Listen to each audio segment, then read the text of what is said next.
When he had finished praying, Jesus left with his disciples and crossed the Kidron Valley. On the other side there was an olive grove, and he and his disciples went into it. Now Judas, who betrayed him, knew the place, because Jesus had often met there with his disciples. So Judas came to the grove, guiding a detachment of soldiers and some officials from the chief priests and Pharisees. They were carrying torches, lanterns, and weapons. Jesus, knowing all that was going to happen to him, went out and asked them, "Who is it you want?" "Jesus of Nazareth," they replied. "I am he," Jesus said. And Judas the traitor was standing there with them. When Jesus said, "I am he," they drew back and fell to the ground. Again he asked them, "Who is it you want?" They said, "Jesus of Nazareth." "I told you that I am he," Jesus answered. "If you are looking for me, then let these men go." This happened so that the words he had spoken would be fulfilled. "I have not lost one of those you gave me." Then Simon Peter, who had a sword, drew it and struck the high priest's servant, cutting off his right ear. The servant's name was Malchus.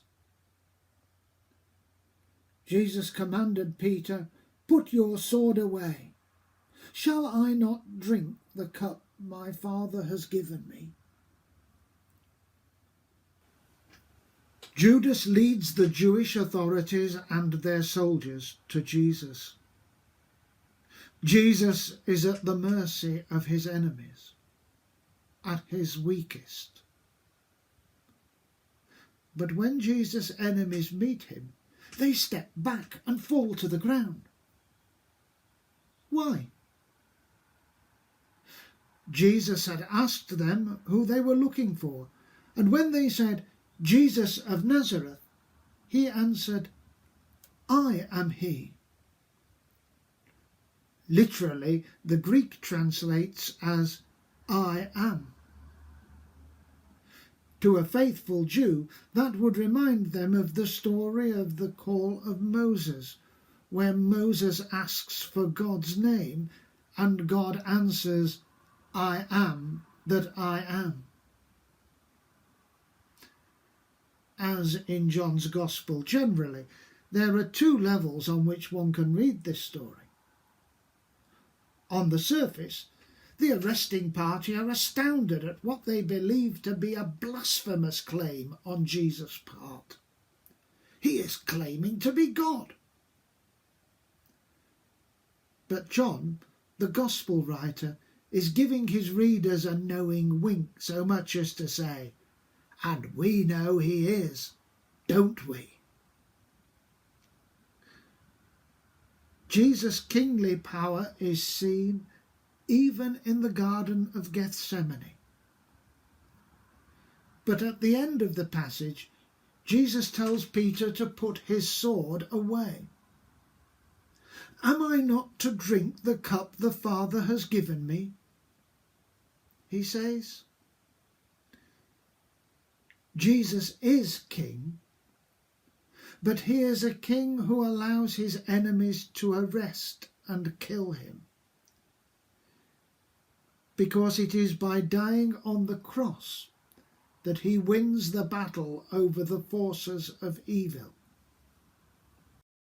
Surely he has borne our griefs and carried our sorrows, yet we esteemed him stricken, smitten by God and afflicted. But he was wounded for our transgressions, he was crushed for our iniquities. Upon him was the chastisement that brought us peace, and with his stripes we are healed. To see the King of heaven fall in anguish to his knees, the light and hope of all the world, now overwhelmed with grief. What nameless horrors must he see to cry out in the garden, oh, take this cup away from me, yet not my will, but yours. Yet not my will, but yours.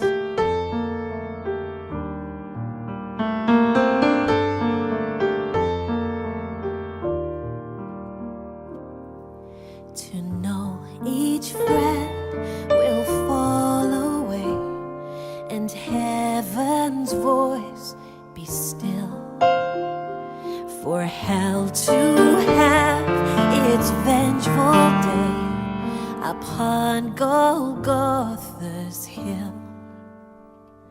No words describe the Savior's plight, to be by God forsaken, till wrath and love are satisfied, and every sin is paid, and every sin is paid.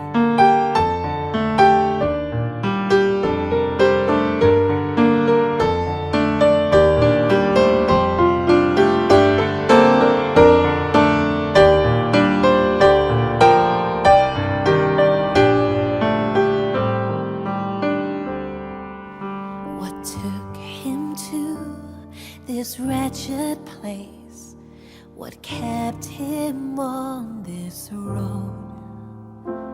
His love for Adam's cursed race, for every broken soul.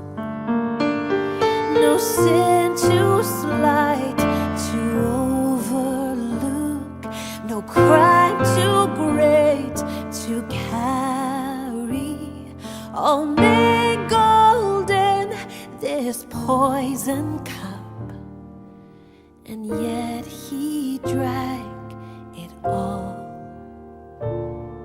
The Savior drank it all.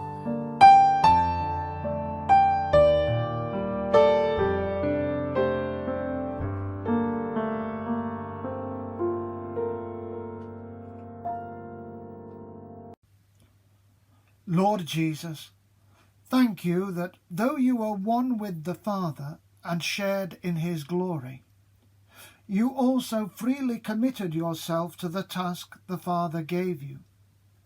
And in doing so, you submitted to those who were your fiercest enemies.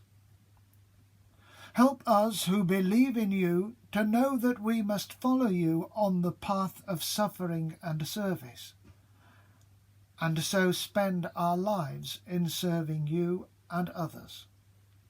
Amen.